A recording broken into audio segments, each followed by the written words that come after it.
Hi, guys. Welcome to the BeanBag Podcast. My name is Evie, and I will be the host of this episode.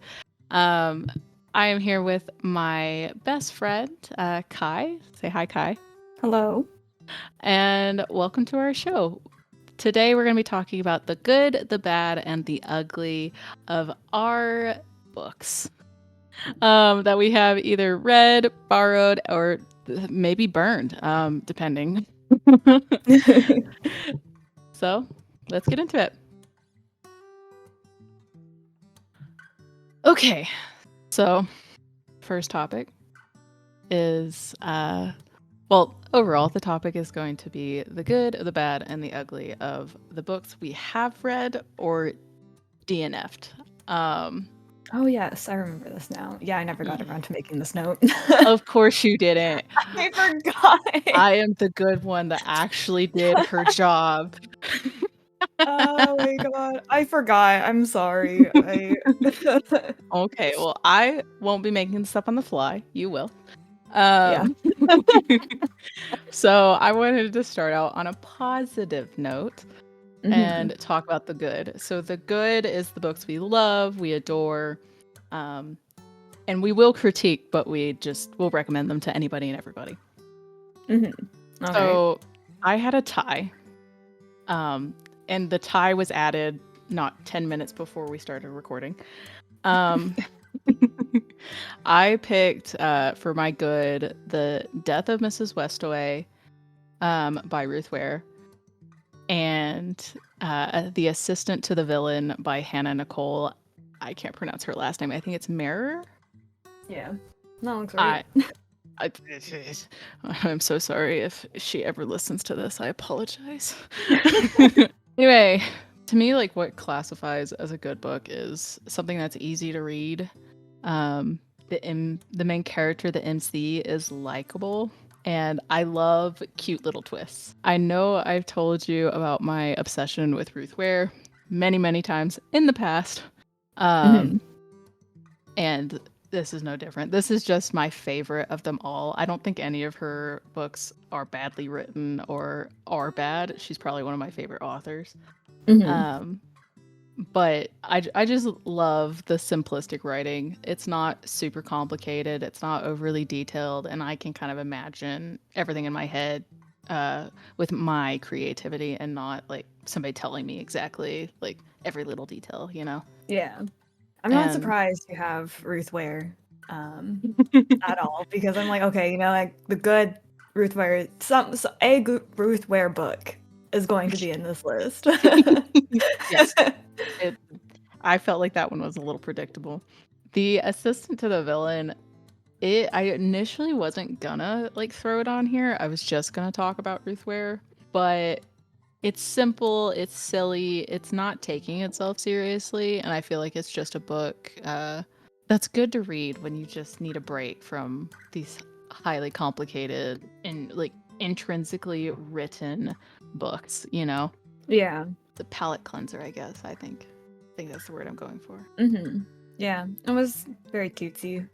Yeah, it was good at what it was for. Okay, she knows what she wrote. Yeah. Although, okay, so I was looking on the like her reviews on it on Goodreads, and because I was curious what other people were rating the book, because when I'm always very hesitant to immediately like give any stars to a book right after I read it, because I'm very bad about like when I read a book being like, oh, that was amazing, like 4 stars, oh, 5 stars.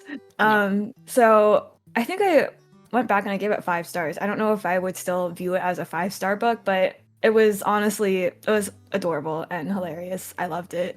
I was shocked as to how many people like did not like the book. So I think a lot of the dislike of the book, and I watched a TikTok from a girl, I cannot remember her name. I follow her. It's horrible. And she's one of those like Instagrammers, TikTokers that she just gives her opinion. She doesn't care about, the stands of these book talk hype books and stuff. She's not afraid to give her opinion on it. And she said that she thought the book wasn't well written at all. Like it was horribly written. And I just have to disagree. Yeah, I read a review like that too, and I was like, I've whoa. it's very, like, you cannot go into the book and expect it to be, like, it's gonna be on a literature 101 in college class. Like, it's not gonna be that book, absolutely. We're not gonna be talking Mhm. about this book in 20 years. Probably not. Right, right. And I'll admit that it's not the most beautifully written book in the whole wide world, but I think it's a very simplistically written book that's easy to get into and it's easy to enjoy it. Like, as long as you don't go into it like so seriously. Like, don't go into it after you just read Sherlock Holmes, kind of thing. Mhm. Or like Lord of the Rings or whatever. It's not that level of a book, Yeah. but it has its place, Mhm. I For think. sure. And I've learned after reading a whole bunch of like reviews over books that I adore and love, like if you go online and search Ruth Ware, you'll see a lot of negative comments about like how her books are reused tropes, reused storylines. And yeah, it's valid. She does reuse them. She gets them from great mystery novels. So like Mhm. I get that, but she's putting a simplistic spin on it and her own spin on it that makes me want to read those books that she was inspired by. Like one of her big inspirations is Agatha Christie. It makes me Okay. want to go read Agatha Christie books. I've never read them. I don't know where to start, but I don't know. I think like simplistically written books have their place, and while some people want those Lord of the Rings style books, I don't. Yeah. They just like, again, nothing wrong with Lord of the Rings, nothing wrong with those kind of books. It's just it takes me a lot more effort to read them, and like I just want something I can speed through occasionally. I want a good story in between those long books. Mhm. Yeah. But anyway, it's your turn. What is your good book, Kai? All right. So, I feel like this, again, no surprise to anyone. Darker Shades of Magic. No, absolutely not surprised at all. I love V.E. Schwab. She's probably all-time favorite author. She just I love her. She is my queen. I love the world building in this book. Is it the strongest world building you've ever seen? No. But I think it's still really good. No one can switch like POVs and like do it well the way Schwab has somehow mastered it. I love how like she never leaves you with a character for too long. And like she knows when it's enough. She knows like okay, like if she wants it to be like one chapter or whatever and it's like too quick, it never feels too quick. It's just so good. Honestly, any of her books are really good. The Darker Shades of Magic is probably my favorite book that she's done. And she started a new series that takes place in that universe. I saw Fragile Threads that. of Power. Yeah. So good. I saw. Did they just redo the covers for the original like They 3? did. They They look did. gorgeous. They're so pretty. I because okay, I have all of the hardcovers of Darker Shades. I think I now have all of like the collector editions of Mhm. like the original trilogy as well. And I really want to collect the new covers, but they're only in paperback right now. I think from what Yeah. I've seen, it's only paperback, and I'm praying to the gods that they'll release the hardcovers of the new covers. So that's what I'm That's hoping. something we can talk about in a future episode. Why everybody is releasing solely paperbacks, like, Yeah. which is Well, isn't a so bad with thing, but yeah.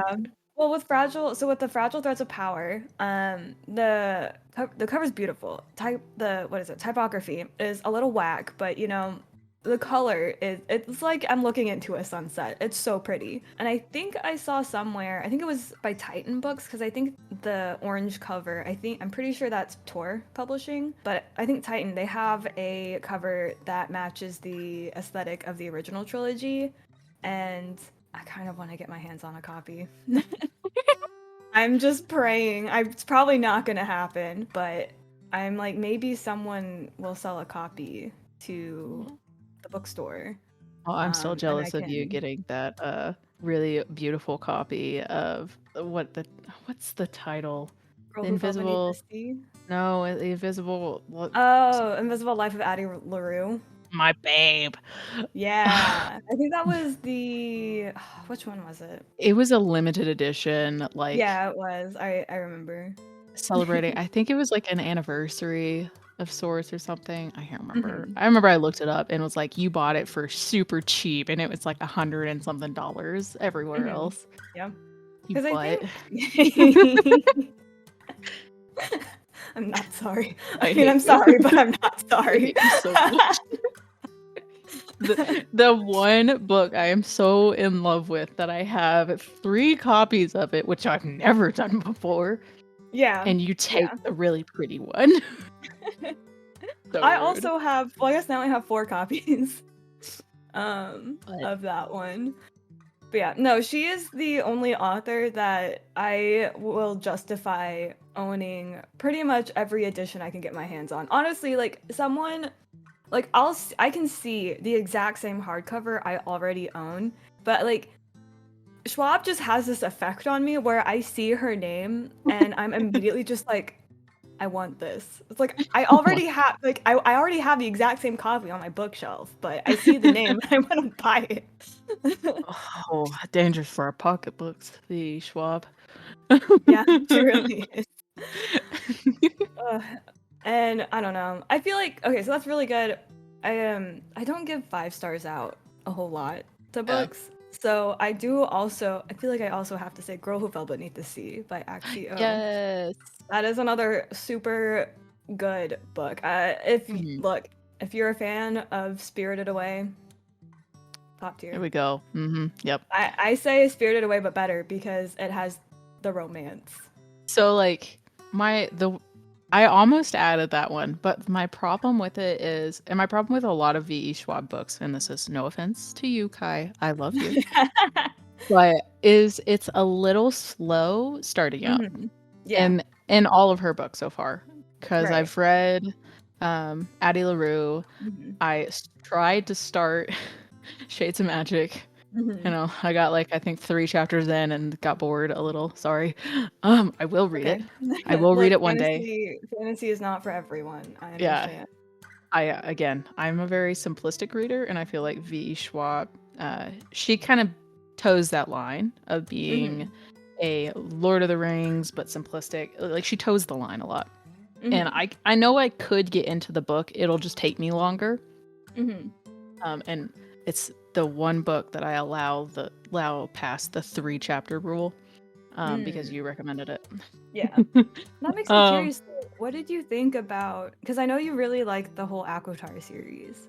yeah, And Throne of Glass. I feel like because fantasy, I feel like generally, you got to give it a couple chapters to yeah. establish all of the world building and everything. That's why it's like so slow in Oh the yeah, yeah, yeah. beginning.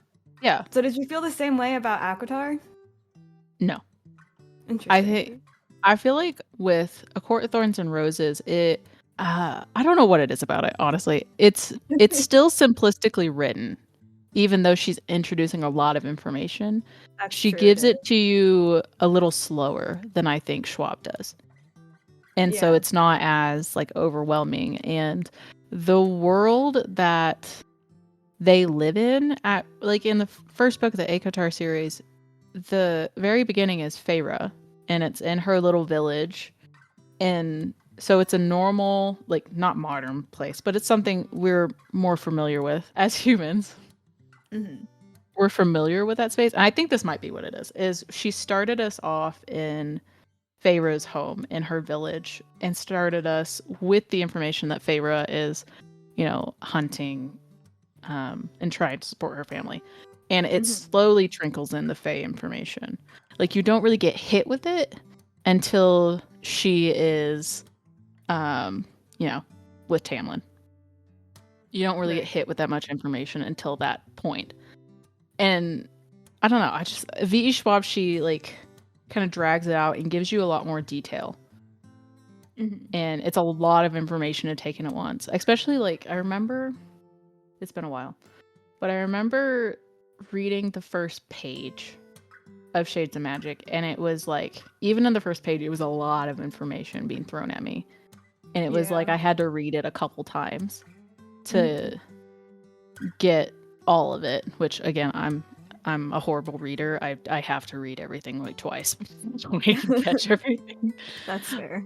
Um That's interesting. Well, okay, so I feel like if world building is what you're struggling with, you might find her villains duology a little bit easier to get into. Okay. It's been a while since I read it, but it's like it's set in like modern day, but it's like superpowers, or like they're called like extraordinary. They're not really superheroes, but it's a very interesting twist on like the just having superpowers in general. Yeah. So is it kind of like what's that anime? What is the My anime? Hero. Yes, My Hero. So is it like kind of like that kind of idea? Or is there special little thing? Yes and no. It's like this phenomenon that these two. So it focuses on Victor and Eli. Look. It's a morally gray main character, and the first book is. We just spoke about how I like Akotar. Morally gray is the whole thing here. Well, you might like it. The first book is vicious, and the second one is vengeful. And so the first book really focuses on Victor and Eli, and they're both college students, and they do their one of them does the college like dissertation or like big final project, whatever, thesis, whatever it's called. over this concept of like I think they're called, I don't know, like it's been so long since I've read it, I don't really remember, but it's like there's this thing where they've noticed, okay, so people who have these like life-threatening like situations and survive like sometimes get like special abilities, or like there's something weird going on after these people have survived these like extreme conditions essentially.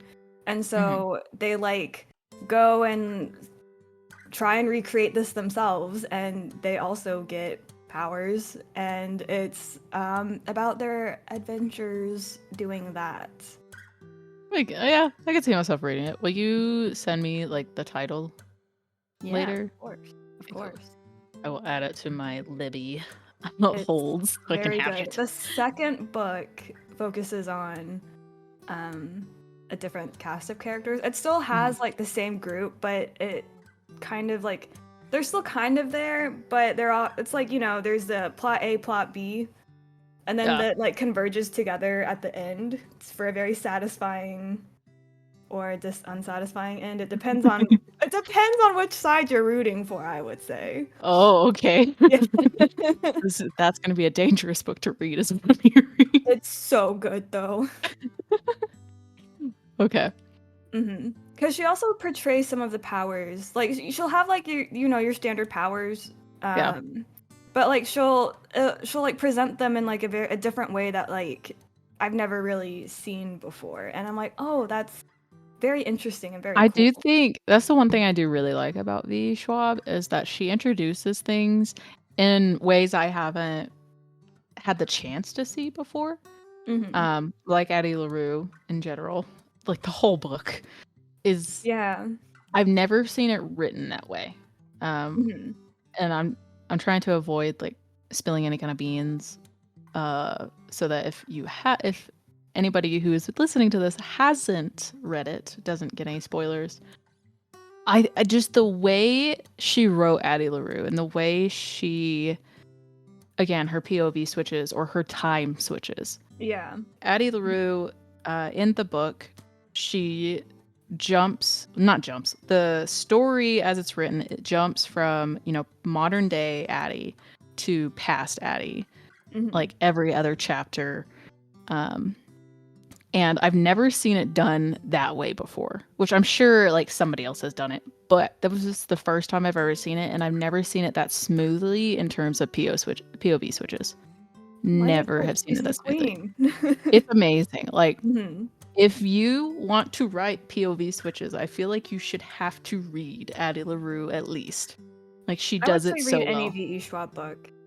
I think she does it really. So she does it like Darker Shades of Magic. She does it phenomenally in. She does it really well, Addie LaRue. Even in like her villain's duology, really good. I don't remember because I read her debut novel, The Near Witch. I don't remember if it had POV switching. I don't think it did. And then I think that's all I've read so far. Oh, Fragile Threads of Power. Really good. Yeah. I will recommend V. Schwab to anybody any day. But you just kind of have to be prepared for that initial fantasy slog to get through at the beginning. But that's true of all fantasy books. It's even Harry Potter. To everybody watching or listening or whatever you're doing, don't judge me. I have never read the Harry Potter books. It's a goal. I've never read them. I'm obsessed with Harry Potter occasionally. But the first book is my best example I have for explaining the fantasy slog. Like that first few chapters of the first book is a slog to get through because she's introducing so much, which she has to. It's valid, but oh my god. That's why I've never read it. It's just too much, okay? Too much. Too much info at once. The movies are so much easier to get into. Yeah, but with the books, you're missing out on. I mean, with the movies, you're missing out on Book Ginny, and Book I know. Ginny is superior. Book Ginny is the one reason I'm like, I will make myself read this one day. I'm coming for you, Book Ginny. I am coming. Just wait for me, please. Oh, don't fall. So, on to the next one. The bad of the good, the bad, and the ugly. So, the bad are books that we just flat didn't like, whether they were written badly or they're books we would not tell our dearest friends to read. I wouldn't even tell my enemies to read some of these books. So do you want to go first, Kai, or do you want me to? I can go first. So the first one I have on my list, it's a sci-fi book. It's called Into the Light of Heaven. It's by Tay Thompson. Okay. So when I saw it in Barnes and Noble, so I'm really bad when I see a book. Like it sounded really interesting. The cover looked really pretty. It was like a mostly black cover, and there was like a blue wolf. The pretty books are gonna be the ones that mess with you. Then you can't trust the pretty cover. It was also on an end cap. And at the time, I was like, okay, let me try sci-fi because I've read fantasy for I think I've just always been like a huge fantasy fan. I'm like, okay, same. I like fantasy. Theoretically, like sci-fi, it's kind of close. Like, let me try out a sci-fi book. So that looked pretty. It sounded really interesting, and so I got it. It was. It was. That's the answer. Like, so okay, I have so many problems with the book. Like, I don't own it anymore. I can't even like flip through it to find or to refresh why I hate it because I hated it so much. When you know it's bad. When you get rid of it. Yeah, and I don't know, so it was very interesting. Like, the concept was super interesting. I just did not like how it was written. He switched point of views, kind of like Schwab, and it was not done well. Like, it just wasn't paced very well. Reading it made me just solidified the fact that no one does POV switches like Schwab. Like, no one. I have yet to see an author do it as well as my queen, Miss V.E. Schwab. Some of the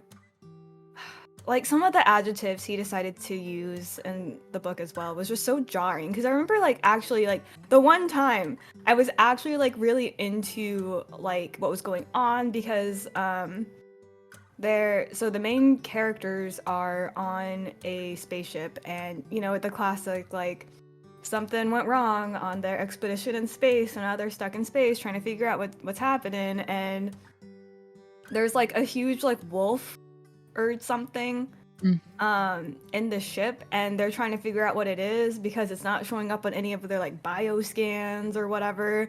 And I was like, oh my god, like what's gonna happen? And then like somewhere along the way, like he's describing the smell of like what was going on in like this part of like the ship or whatever, and the word he uses was farts. I think it was like something like Oh it my smelled like god. farts or something like that. And I just did a hard stop and I was like, the fuck did you just say? I like I get like where that word like I get where the thought process is, but it's such a like there's nothing wrong with saying farts. Let me just put it that way. No, There's nothing like, wrong with it. But yeah. it's such a juvenile term for when you're Mhm. writing something in a book. Mhm. Like unless a child is saying it, it shouldn't be your description. Exactly. Like some like look, I feel like I the thing I think of that I've seen like various times throughout the years of just existing on the internet Just um existing. is like, look, your job, if you're an author, I feel like the job of an author is to use like you have all of this like you have the whole dictionary to use and to like use the best word for like what message you're trying to convey. And sometimes that word is like farts, sometimes it's dick, sometimes it's asshole. You know, you just gotta Yeah. like, you know. But I think when you're sorry. describing something, it should not be farts. That should be something that like, okay, It's maybe it's like a young adult book that you're writing, whatever, fine. yeah, that's different. Like if you're writing for like Exactly. 14-year-olds, yes, that makes sense. Farts would be a comedic moment to say in the Right. book or whatever. But like it has to match the tone, you It know? does. If you're writing like a decently like young adult, which young adult is technically like to 18. I mean, I guess adult, new adult. If you're Mhm. writing for that age range, you need to write with a specific tone in mind. Yes, and in that case, farts should only appear in dialogue, and it should be appropriate to what said character like would do. Like if this character is like a super immature Chad who would say farts or giggle at farts, you know, Yeah. sure, that's fitting. Yeah. hmm God. Okay, so mine, hmm my two bad books, because Oh yeah. I did two because I could not pick one. Mm-hmm. I'm an indecisive human, okay?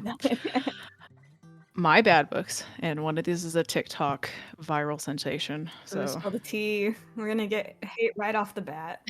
please no one hate me. I have genuine issues with this character. It's mostly the main character I don't like at all. But my first is The Cruel Prince by Holly Black. Okay, I've never read this. Yeah, so I did not finish this book. I DNF'd this book within 3 chapters and returned it to Target. Oh wow. Like I bought it, tried to read it, and returned it like 2 days later. hmm And like I've told you before, I have a 3-chapter rule. The only time the 3-chapter rule is ever overridden is if somebody that I trust their opinion on said book has recommended it to me. So you, hmm or like my sister, or, you know, my husband. Right. My 3-chapter rule, I have to read 3 chapters of a book before I decide whether it is worth the time I am going to have to put into this or not. Because time is valuable. And why force myself to read a book that I'm not already enjoying when I have V.E. Schwab, Addie LaRue on my shelf right now? I'll just reread that instead. My issue with The Cruel Prince is mostly the main character. The MC, and this is why I brought up in my good section that I liked the MC. The MC was a likable character. Cruel Prince, can't even remember what her name is. I think it's Jude. I despise her. She is unlikable to me. She's like, and I kind of see where people enjoy her. She's very sarcastic. She's very upfront. She's very like dry toned. So if you like characters like that, you'll love the Cruel Prince, and a lot of people enjoy it a lot. But she is unlikable. The majority of the characters you're introduced to are total narcissists. Like, oh my god, or at least they have the traits of some, you know. Yeah. And that's the point. Like the mean characters that Jude is interacting with, like they think they're high and mighty. That's their whole point. I get that. But I, like trying to find a character to enjoy, I couldn't find a single one in that book. In the 3 chapters I read. Again, 3 chapters. Interesting. And like they introduce the, the love interest very early on. You know who he is, especially if you get spoiled by like Instagram or TikTok. Like I know who that character is, and I don't enjoy him at all either. Like he's a butt. Like he's a little ass, Like there's a difference between, like a straight asshole and a charming asshole. So wherever, like the Cruel Prince, whatever that guy's name is, I can't remember. He is he's a straight ass hat. And then we have freaking, I don't know, Reese from Akotar over on the right, the charming asshole. Like Mm-hmm. you want to have the Reese charming asshole character kind of thing. Mm-hmm. I just couldn't with Cruel Prince. I didn't like it. I wasn't enjoying it at all. And I feel like part of it was I'm going to call it false marketing, but it wasn't like the Holly Black and the publishers were marketing in this way. It was the Instagram and TikTok videos that were marketing this book incorrectly. Because the first book of the series, it's marketed as everybody was saying it's a romance. And I was like, there's no hint of romance here yet. And then I did some further research after I returned the book because I hated it. And found out that the actual romance does not happen until the second book. Like, the first book has none of it. Interesting. And that's not what I was reading for. I was reading for the romance. Yeah. I'm not going to go through a whole book to get what I actually wanted. I was reading this for a fantasy romance. Mm-hmm. And I wasn't going to get that in the first book. So, like, I have no interest in reading it. I'm glad people enjoy it. Like, really, really quickly, disclaimer, since we've already started this. Any book that we say is bad, if you enjoy it, keep reading it. Have fun. Love the book. Like, don't let somebody tell you.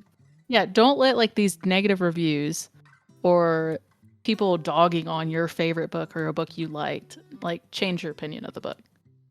I like the Akotar series. And we'll bring it up later and I'll go into more discussion about it.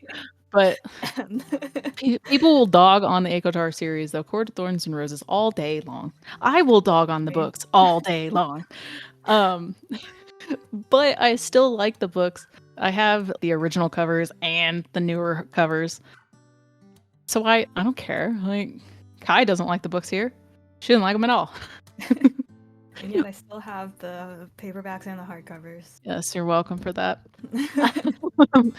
But, like, you can't, like, let people dog on something and change your opinion of it unless, like, it's rightfully so. And, people like Cruel Prince, so obviously they're doing something right. Mm-hmm. Look, it's not for everyone. Yeah. Every book is not for everybody. Like, Assistant to the Villain is not for people who want, like, a serious book or, like, true, like, I guess the phrase high fantasy. If you want high fantasy, Assistant to the Villain is not for you. Oh, absolutely not. Yeah. It is not. No, it is silly fantasy. I'm going to call it silly fantasy. Mm-hmm. But it's fun to read. So, like, just you like what you like and you don't like what you don't like. So, yeah. My second, the bad book, and it's mostly because I wanted to talk about this book. Oh boy. I wanted to talk about it because you introduced it to me, Kai. And yes, you did. It is called The Stolen Tongues by Felix Blackwell. Oh. Yes. Yeah. So Stolen Tongues is a horror kind of book. I would say horror, yeah. And I will tell people to read this book, quite honestly. I will tell people to read it, but I will give this warning. It is badly written. Yeah. It's not well written at all. Mm-hmm. It was paced a little funny. Its ending is super rushed and totally could have been better. Oh yeah. When I recommend this book to people, I just say, yeah, like, if you want a really good, like, spooky book, here's this book. The ending does not exist. Yes, the ending, we don't acknowledge the ending. Mhm. But, like, the book was scary, like, It and was. legitimately gave me nightmares, and, Mhm. I had to sleep with the bathroom light, like, completely on for, like, a month. Um, Mhm. like and I will give it to this book, it was, like, from a what? It was from Reddit or something? Yeah. From, like, a it It started won, off like, as a a Reddit Reddit challenge? contest, and then it got published. It Yeah. was by Felix Blackwell. He has one other book that I haven't gotten around to reading yet, but Yeah, I don't know I if I would will. really, like I would like to see, um, Felix, like, write more. I feel like he could do really well in the future. Like, I would like them to come back and rewrite it Yeah. and, like, do it over. Because I genuinely, like, enjoyed the storyline, and it I believe, like, he was playing very heavily on Native American, like, what's the word? I'm missing it. Uh, Mythology? I don't think mythology is the right word. You know what I mean. yeah. Their stories and their, spooky tales to Mhm. tell at night. Mhm. And I like that. I genuinely enjoy the Native American like stories and hearing more about it. And this one, God, this book was scary. Mhm. But it made me research into like um the creature that the book Mhm. speaks of, and nightmares, nightmares, Yeah. nightmare For sure. inducing. I will not go outside at night anymore. No. Mhm. Mm-mm. Mhm. Yeah. Yeah. I agree. Because I probably would have never even read the book if it wasn't for this customer at work because um, she was actually selling this book, and my coworker like saw the cover and she was like, "Whoa, this looks really creepy," and so she showed it to me, and I was like, "Whoa, that does look really creepy," and so when she finished processing the buy and like called the customer back up to give them the offer, she asked about the book and she was like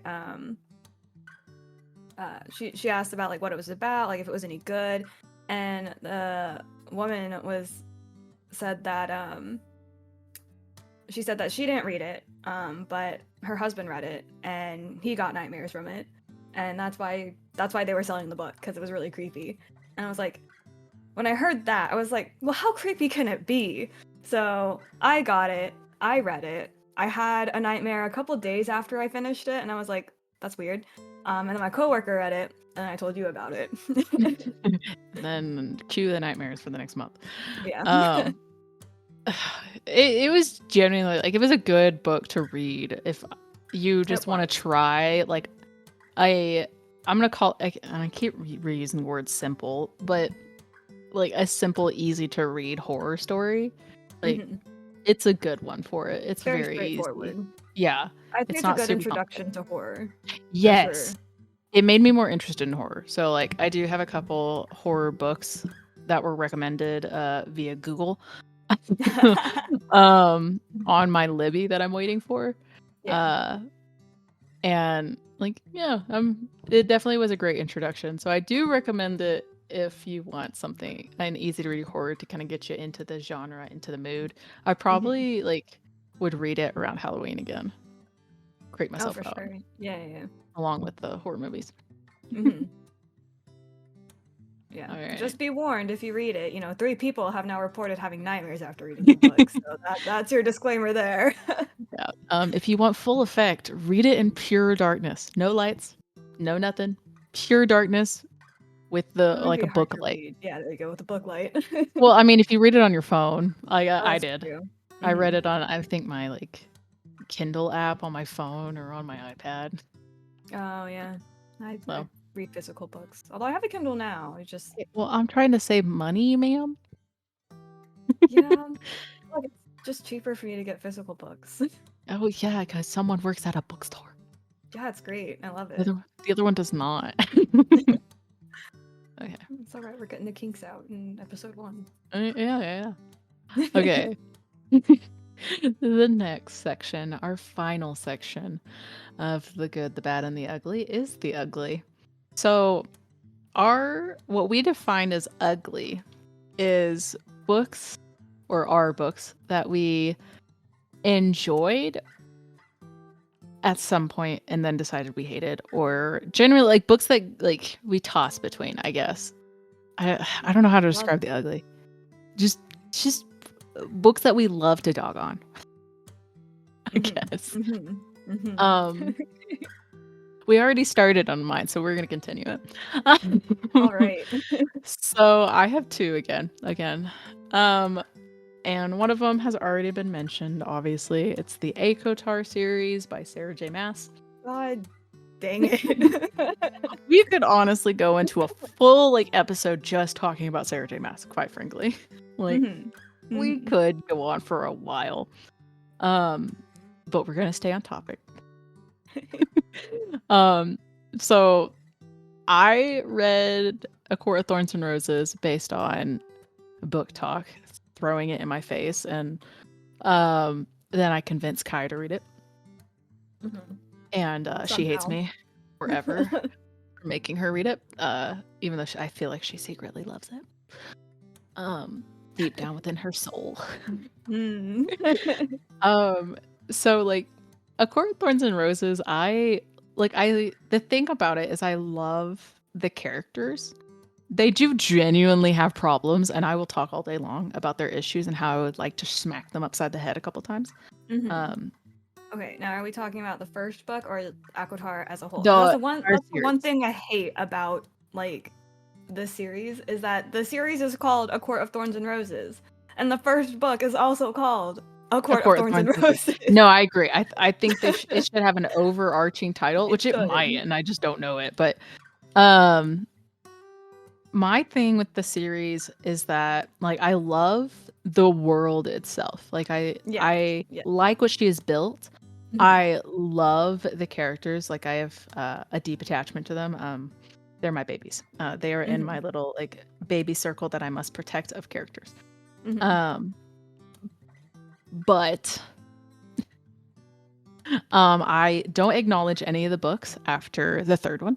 The original trilogy is the only of the books that I acknowledge. Well, as of right now, that's just a novella in Silver Flames, so... Silver Flames exists, apparently, and I don't like it. I'm gonna pretend there's no Silver Flames in Ba Sing Se. Have you even read Silver Flames yet? I read the first 3 chapters and put it down. Alright, fair enough. So...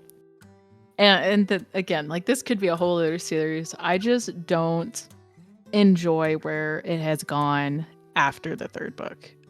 I am not happy with what she's been doing with it, and I'm not happy with how she is trying to do a Marvel and tie all her books together. Don't get me started on that one. I hate this multiverse trend, which I want to do a full episode, maybe the next episode, on trends that we're seeing that irritate the shit out of us. All right. Or that we like. I guess it's a good a pros and a cons, or I don't know, a good and a bad, or the ugly again of trends. But that's one trend I'm hating, and I don't like that she's taken it that way, and I don't like how she's written the characters in the novella and in Silver Flames. But I can dog on the ACOTAR series all day long, which is weird. Did she announce the next one? She did. She did. Read it? Are you gonna even try and read it? I don't know. Maybe I'll. I feel like I have to buy it. Oh god. I feel like I have to. But I probably will wait until I can get it at a half price books or discounted somewhere. I'll probably just wait. Because I feel like from my observations, and it's probably why I enjoyed Silver Flame so much out of the entire series, is because if you like Nesta, if you like Nesta, I think you're gonna like Silver Flames purely because it's all pretty much from Nesta's perspective. And it's about Nesta, and I feel like a lot of people do not like Nesta. I feel like the people who like Nesta are a small minority. No, it's actually 50-50 of the fandom. Interesting. That shows you how much I know. the fandom. It's 50-50, like based on Instagram and TikTok that I've seen. Like Oh, okay. it's split fairly evenly between you like Nesta or you don't. Okay. And it's very much like it's the same as you and me. Like, you know, I don't like Nesta from the place of I am an older sister. I'm the eldest. And I could not I'm trying to figure out my wording. Nesta breaks like the biggest moral like rule of being a sister, an eldest sibling at least, and it's kind of like I never like the Parental figure. I don't like it when the eldest sibling has to become a parent to the youngest one. Yeah. There's a word for it, a parentification or something. Yeah. I don't like that, and I wouldn't wish that on somebody like Nesta, and I don't wish that on eldest children everywhere. I wouldn't wish that on them. But if you were in a situation like they were, how could you allow your baby sister, the youngest sister, to have to hunt and take care of the eldest siblings and parent? Like, don't get me wrong, the person who failed the entire family is their dad. Yeah. Absolutely. None of this is on Nesta. But she didn't step up. And she didn't take care of her sisters. And that bothers the absolute hell out of me. And don't get me wrong, I'm not letting Elaine off either. I don't like her at all. Was she... Wait, so was Feyre the... Feyre's the baby. Really? I thought it was Elaine. No, Elaine's the middle child. I got it mixed up then. Okay. Yeah. Because I thought Feyre was the middle and I think they're each like 2 years apart. I can't remember. They're close but not too far in age. And I just cannot get over how Nesta treated Feyre. Both just like letting her do the hunting and doing all this stuff, and as well as just her attitude. And like I get it now that, you know, Nesta had her own problems. Nesta was depressed. Nesta was, you know, going through shit. I get that. But I don't know. Like I've had, you know, always had some very strong anxiety issues. Very like I've been depressed in my lifetime, and I don't think there's ever been a moment where I thought it was okay to be mean to my younger sister because of that. Right. And again, we're two different people, two different situations, but I don't know. I cannot like Nesta like people seem to adore her. And I love that people have found people who can relate to Nesta. I'm glad that they found her and found somebody that they can see themselves in. And it makes them feel better. Like I'm so happy for those people, but I can't at all. And I don't like super like I don't hate Nesta. I just like her. I wouldn't like go out of my way to be friends with her if she's a real person kind of thing. But I respect her from what I do know that she does in Silver Flames. I respect what she did. And I do agree with her on several things that she was angry about in Silver Flames. I do agree. She just like I wanted to smack a couple people around too. I can't ever get to the point of liking Nesta. Respecting her, sure. Yeah. But I don't like her. Yeah. Because I definitely like it took the entire series to get me because I didn't dislike Nesta, but I like in the original trilogy I didn't dislike her, but I also didn't like her. I was kind of neutral, and I don't know, I remember reading it and I'm like, what the fuck is going on with this family? Like, what are they doing? Like, everything is wrong with this world if this is what has to come to this family.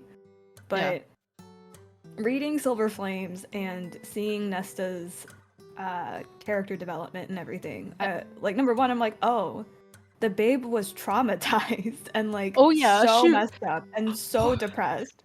oh I'm yeah, like, the she was poor messed baby. up. Poor Yeah. Nesta, like seriously, like again, I have like I feel for her, like I feel for Mhm. her the issues she had and what she dealt with because she was older. She was the eldest child, so she remembers everything that Feyre doesn't. Right. And so I feel for her. Like I don't like Nesta, but I respect her and I feel for what she went through. Mhm. I just I don't know. Maybe it's because I'm the eldest sister and I see things differently, but I can't. I can't. Yeah. I just I don't know. Like and the more I've read about like I will I will admit I read fan fictions often. And the more I've read about people's characterizations of her in fan fiction, whether it be like accurate or not, I like her okay. Mhm. But I will never be in the camp of, oh my god, I love Nesta. I will be in the Nesta's okay. Mhm. I will firmly be there. And especially because my baby Cassian is attached to her. That's fair. I don't know. It's no secret that I did not like Feyre at all. Oh no. Absolutely no. So the fact that Silver Flames was from Nesta's perspective, I just look, I if I had to pick one MC to stick with, it's gonna be Nesta. I'm sorry. I'm not really sorry. Um I just everything about Feyre pissed me off. And like a lot of the things that Nesta did, I'm like, Nesta, stop self-destructing. Because Nesta, like, I'm like, girl, you are smart. You know exactly what you are doing, but you are self-destructing everything. Like, because she's like, oh, I don't deserve happiness. Or like, maybe that's like my interpretation, but I'm like, girl, you deserve all of the happiness in the world. Don't like, for the love of God, like, stop fucking yourself over and like being a little brat to Cassian. Oh my Yeah. God. I do like think that's one thing I do see like that's what I relate to with Nesta is she's very self-destructive. Hmm. It's because of her trauma, which I understand. Oh yeah. And I do relate to her in that fashion in like I feel like all of us go through that like little section of our lives where we feel like we don't deserve shit or we don't Hmm. deserve what we have. We don't deserve the people around us and stuff. And like it creates a confliction. Like I relate to her in that way. Hmm. And like I see it, but I just you know, Yeah. I know that's not really like there's no words there. I just It's just a feeling. yeah, it's a vibe, Hmm. But yeah. Yeah. So those are my feelings. With a lot of feelings. Yes, yes, yes, yes. So what is your ugly? So he kind of stole mine with A Court of Thorns and Roses. You're I'm not welcome. gonna lie. So I don't know. Like obviously I feel like that's number one. Um I feel like it's kind of tied between my next like number two. I would say Haunting Adeline, but I'm not I'm still like in the middle of that. We will see if I DNF it or not. If I do DNF it, it will be the very first book I've ever DNF'd ever, aside from School Reads because we don't count those. Um, but like, look, I'm not touching that one right now. So I That'll be feel like that'll the be next touched in the one. book talk viral books Oh yes, for sure. episode. We're gonna circle back to that one. We're gonna come back to this shit. Um, the next one, I don't know. It's Fourth Wing, maybe. And like Heart of the Sun Warrior are like my next two. Like Fourth Wing, I don't know. I would say it's a good introduction, much like how Stolen Tongues is a good introduction to horror. I would argue that Fourth Wing is probably a good introduction to fantasy. Because one, Rebecca Yarros, like, she tried her hardest, I feel like, but whatever. Didn't work out. she can't really world build, for shit. I'm gonna interject. I'm sorry. I'm gonna interject. So, we like we've discussed this, and we should discuss this in podcast format, before, but I will give her the benefit of a doubt, or I will give her some leniency with Fourth Wing, since it is her first fantasy novel that she's ever written. She wrote romance beforehand. So I feel like with romance, you kind of you don't get as much world building because it's most often takes place in the modern world, which did not read any of the summaries of her previous books. I just saw they were all romance. Yeah. So I will give her that. It's just okay. I mean, okay, sure. I read a lot of fantasy, so maybe this is just because I've read so much about it, like it's just more obvious that it's very lazy world building. But my biggest thing about Fourth Wing, like I love the characters. The romance, not the best that I've read. I feel like if I don't know what my favorite romance would be. Probably Girl Who Fell Beneath the Sea, to be honest. It's okay. It's average, I would say. Her spicy scenes. Look, okay. So, if we're comparing A Court of Thorns and Roses and Fourth Wing, I don't like either of the authors right now. They're kind of like meh. But I have to give credit where credit is due. Sarah J. Maas, she knows how to world build. I will give her that. Can she write romance? Can she write spicy scenes? No. I do not like her writing style. I hate her writing. But I do really like her world building. Rebecca Yarros. Laziest world building I have ever seen. And it does not get better in Fourth Wing. I mean, in Iron Flame. But her romance is way better than Sarah J. Maas. Yeah. And I think that was my main problem with Fourth Wing. From what I was seeing and the little that I actually did anything with it, Kai was the sacrifice. She read it, so I didn't have to. Sorry. Look, it was a time. I don't know. I still think, because I don't know. I don't like Violet. I love her dragons. I just think with Violet, like what she did with Violet's character, like my biggest complaint, going back to my biggest complaint, is specifically how she does the world building. Because I remember when I was reading it, and like it was like the first main challenge, Violet, I guess this is going to be a little bit spoiler warning, Violet's crossing the parapet, right? She's getting ready for it. And okay, before I go into this, I will say this is a very valid way to like handle like your anxiety, to just start spitting out random facts to try and distract your brain from whatever, to try and stave off like whatever. Totally valid coping mechanism. Oh yeah. But and like it's fine if you want to do it like once or twice to like show that this is like, how this character copes with like all of the high stress situations that she is being thrown into. But when you do it multiple times to like develop your world, it is so lazy. That is so lazy, because she did it like multiple times, and then she even does it again in Iron Flame, and I am like, I can't. Honestly, that's ridiculous. Like, I don't understand how that got past a publisher. How anybody thought that was okay. A publisher and editor, I guess, would be the correct person. Like, how that got past an editor without them going, this is shit, figure out a different way to do it. Like, it's stupid. That, like... And I guess, like, what is the age range that Fourth Wing is written for? It has to be new adult. Yeah, new adult fantasy novel. So it's for adults. Yeah. Like I'm all for, again, simplistic reading.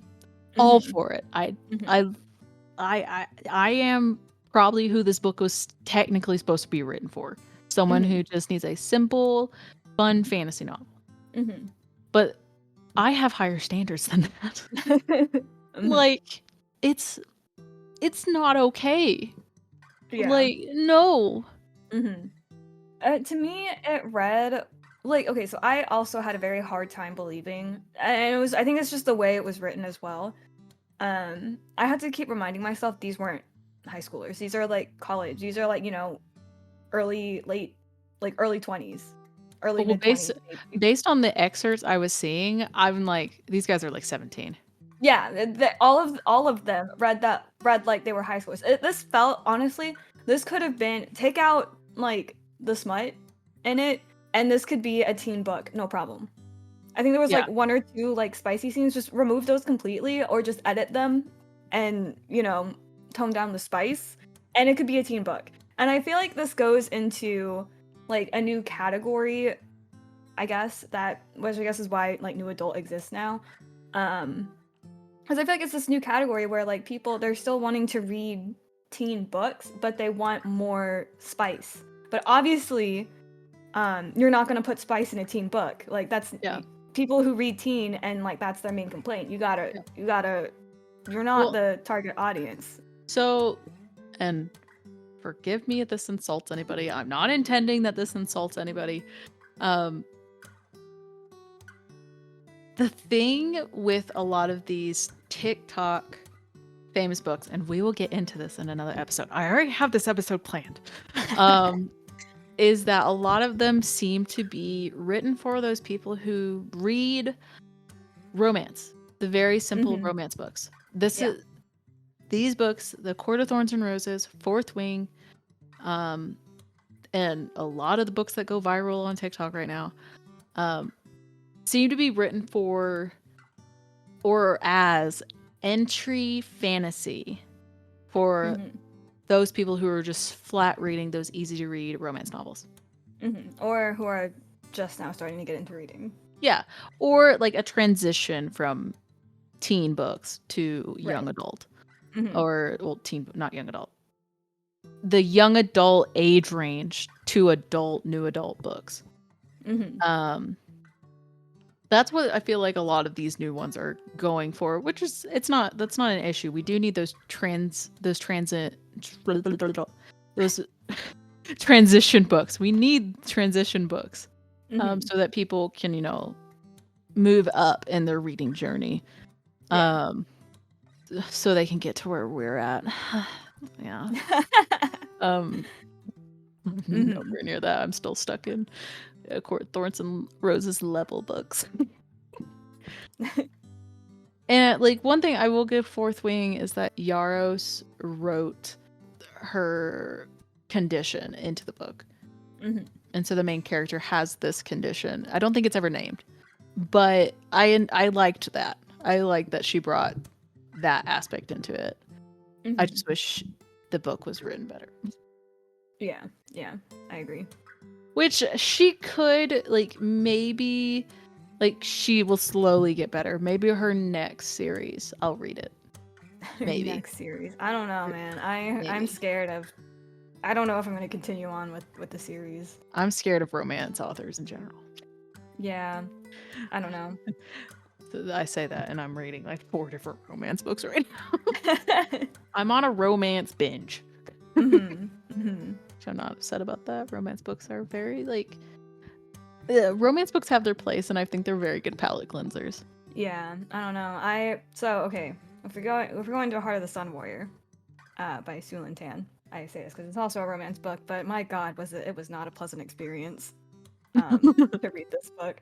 So this is part of a duology. The first book is Daughter of the Moon Goddess.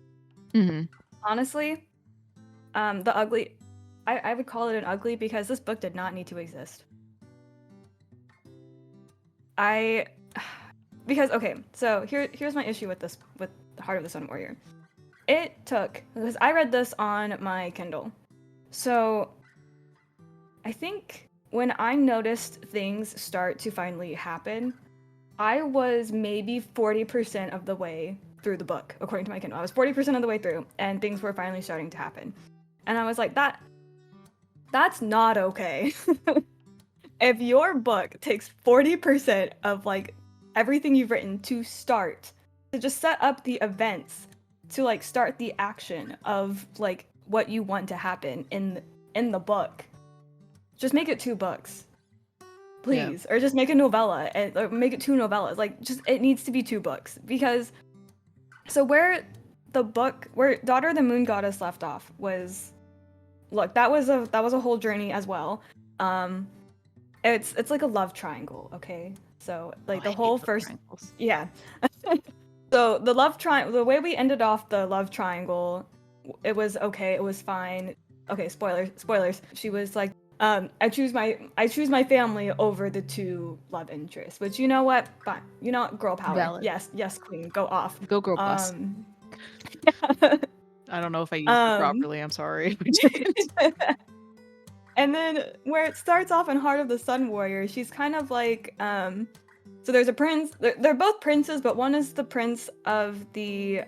So this goes off of like focuses on the Chinese mythology, not Japanese mythology, because there's moon goddesses in both. So this is mainly Chinese mythology. So they're the 2 main love interests. One's the prince of the demon realm, one is the prince of the celestial kingdom. So when we start off in Heart of the Sun Warrior, and I guess where we ended off as well, she was leaning towards the prince of the celestial kingdom, Li Wei. And I'm like, you know what?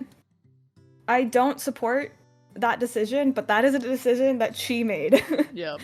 And the first 40% of the book of Heart of the Sun Warrior, it focuses on her father and just establishing, like, I guess, like, the relationship she has with her father. Because for some, like, her father somehow was alive in the mortal realm after all of these years. I don't know how, but, you know, he's alive. Cool. So she saves her father, and then it's, like, kind of focused on rebuilding this relationship, but doesn't really, like, go into it that much, because it just feels so rushed and, like, not needed. Because then when it starts to pick up into the actual events of the book, it's like, oh, so it's like a plot A, plot B thing, except there's no, like, they don't connect whatsoever. It should have been 2 separate books, because plot B was like, oh, okay, so one of the royal advisors of Li Wei's kingdom, like, is making a huge power play, overthrew Li Wei's dad, and then now she's trying to save the celestial kingdom from, like, this crazy person, and she, like, goes through it. She just, like, replays all of, like, the character development she did in Daughter of the Moon Goddess, because she goes back and she's still waffling between Li Wei and the Prince of the Demon Realm, Wen Ji, and it's just so annoying. Like, I wanted to throttle this girl, just, like, give her just hug her neck really tightly and just be like, what are you doing? You've already, it's just so annoying, because so many times,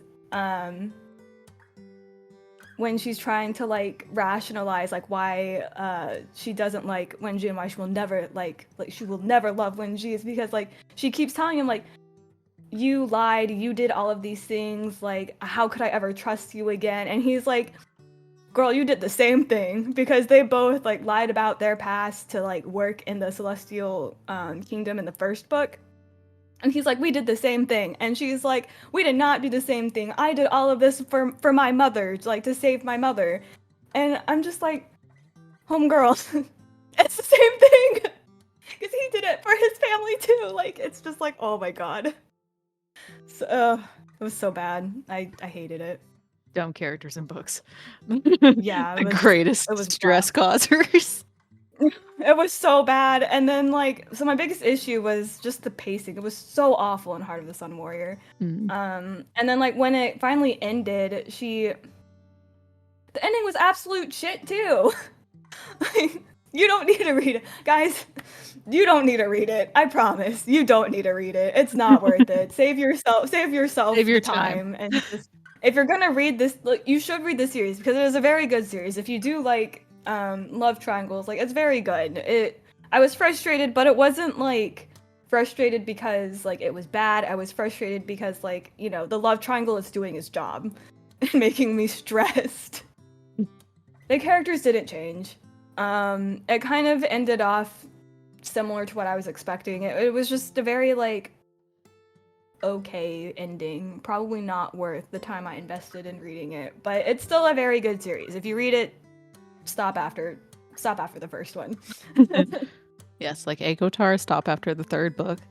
Unless you like Nesta, and then maybe read the rest of them. But I don't like Nesta, so don't read. I'm not going to read the rest of them. Unless the next book that she just announced is in fact about Azriel, and then maybe I will. Maybe I'll read it. I don't know. I feel like even then you wouldn't really. I guess it would depend on I'll wait. how close they're interwoven, but I feel like if No. it's just gonna be from Elaine's point of view, I feel like you could just read it without having read Silver Flame. If it's going to be from Elaine's point of view, I'm not reading it. If it's going to be from Gwen's point of view, I'm not reading it. If it decides who ends up with Azriel in that book, if it is Gwen or Elaine, I am not reading. And I will continue to ignore its existence. I'm probably. I'll read it. I'll read it. You'll suffer for me. Yeah. I'll probably just end up like reading a summary of it and seeing if it's interesting at all. I know that's like a sin in book world, but look, sometimes I gotta do what I gotta do, you know. For you. Yeah, and sometimes look, life is too short to read bad books. Exactly. There's your life advice, people. Life is too short to read bad books. It's advice that I could also follow because I, for some reason, still reading Haunting Adeline. Yeah, I don't know. I don't know why. I just can't rationalize DNFing a book. I don't know what's wrong with me. But I do not care. I will DNF a book instantaneously.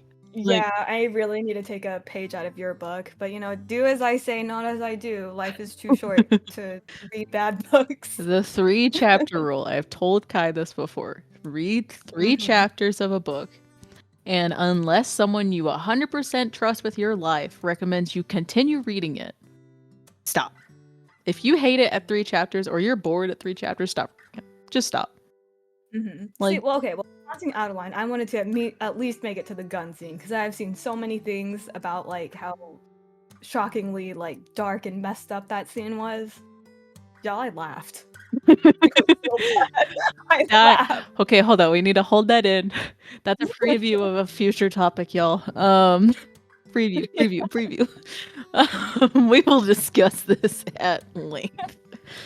But that's a topic. That is a topic. Maybe we should just like say cut and go to the next. Start recording the next episode immediately. But man, like yeah, the 3-chapter rule.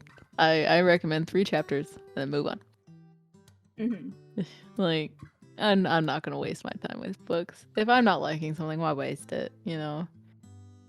I could find another, Ruth Ware if I stop reading a book in 3 chapters that I hated.